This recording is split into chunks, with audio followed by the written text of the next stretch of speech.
नमस्कार, आप देख रहे हैं न्यूज 18 बिहार झारखंड। मैं हूं आपके साथ रुचिका राज। इजराइल के प्रधानमंत्री बेंजामिन नेतन्याहू का वो मकसद पूरा हो गया है जिसके लिए वो अमेरिका के राष्ट्रपति डोनाल्ड ट्रंप से मिलने गए थे।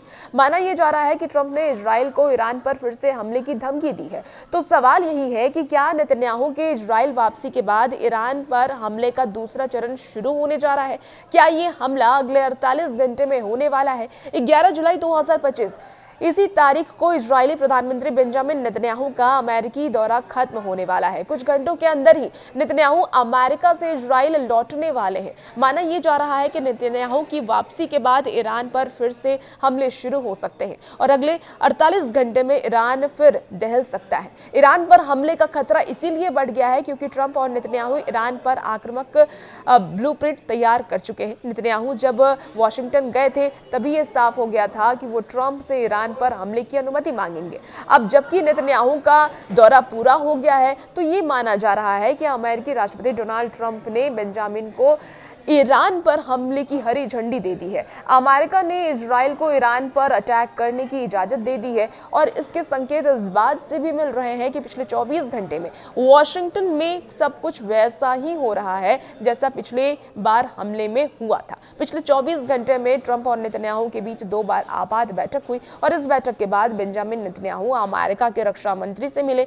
भारतीय समय के मुताबिक आज आधी रात नेतन्याहू अमेरिका से इजराइल वापस लौटेंगे और अगले 24 घंटे में ट्रंप के प्रोग्राम में सिर्फ इंटेलिजेंस ब्रीफिंग और इंटेलिजेंस मीटिंग ही है।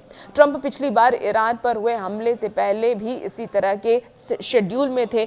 इजराइल ने जिस दिन ईरान पर हमला किया था उस दिन भी ट्रंप ने इंटेलिजेंस ब्रीफिंग किया था। तो अब सवाल तो यही उठता है कि क्या नेतन्याहू के वापस आते ही इजरायली सेना ईरान पर हमला करने जा रही है? फिलहाल तो यही लग भी रहा है। नेतन्याहू का आक्रामक रुख तो इसी बात का संकेत भी दे रहा है कि ईरान पर हमले का दूसरा राउंड किसी भी समय शुरू हो सकता है। नेतन्याहू ने अमेरिकी धरती से ही बड़ा बयान दे दिया है। अब सवाल यही है कि आखिर इजराइल ने ईरानी यूरेनियम कहाँ है और इसका पता कैसे लगाया? क्या ईरान के सर्वाधिक यूरेनियम को खत्म करने के लिए इजराइल हमले का दूसरा चरण लॉन्च करने जा रहा है? इजराइल का यह दावा है कि उसने ईरान के सर्वाधिक यूरेनियम का पता लगा लिया है। माना यह जा रहा है कि सीज़फायर के बाद 15 दिनों में मोसाद ने उस लोकेशन का पता लगा लिया है जहां ईरान ने अपने सर्वाधिक यूरेनियम छिपा रखा है। रिपोर्ट के मुताबिक जो जानकारी सामने आ रही है कि ईरान ने अपने सर्वाधिक यूरेनियम को पिक्सेस की पहाड़ियों के नीचे बने अंडरग्राउंड सेंटर में छिपा रखा है और खबर आ रही है कि पिक्सेस की पहाड़ियां ईरान के नंताज न्यूक्लियर सेंटर के पास है। अब सवाल यही है कि अगर इजराइल को ईरान के उस सर्वाधिक यूरेनियम के लोकेशन का पता चल गया है तो पहाड़ी के नीचे जमीन में 328 फीट नीचे है तो अब इजरायली सेना इसे तबाह कैसे करेगी? देखिए, जमीन के इतने नीचे मौजूद किसी अंडरग्राउंड सेंटर को तबाह करने के लिए दुनिया में ना तो कोई मिसाइल है और ना ही बम।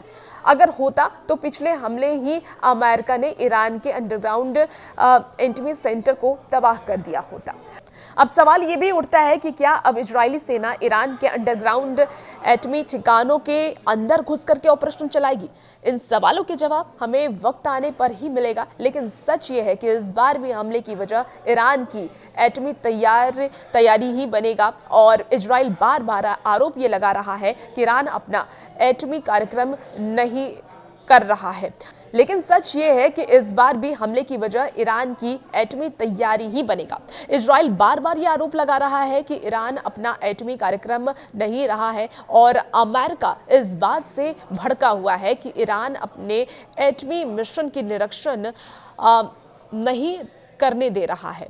इंटरनेशनल एटॉमिक एनर्जी एजेंसी यानी कि IAEA चीफ ने ये भी कहा है और इसको लेकर के एक बड़ा बयान दिया है। उन्होंने कहा है, ग्रोसी ने ये कहा है कि ईरान के पास एटमी हथियार है और इस बात के सबूत नहीं है, लेकिन खतरा हर बीतते दिन के साथ बढ़ता जा रहा है। ग्रोसी का ये भी कहना है कि मतलब ये कि ईरान इतना सक्षम हो चुका है कि वो बहुत जल्द परमाणु प्रशिक्षण कर सकता है और यही वो खतरा है जो बढ़ता जा रहा है। इस खतरे को खत्म करने के लिए ट्रंप और नेतन्याहू ईरान पर फिर से बारूदी धावा बोलने की तैयारी में है और देखना होगा कि अब आगे क्या कुछ होता है। फिलहाल इस वीडियो में इतना ही। बने रहिए आप न्यूज़ 18 बिहार झारखंड के साथ।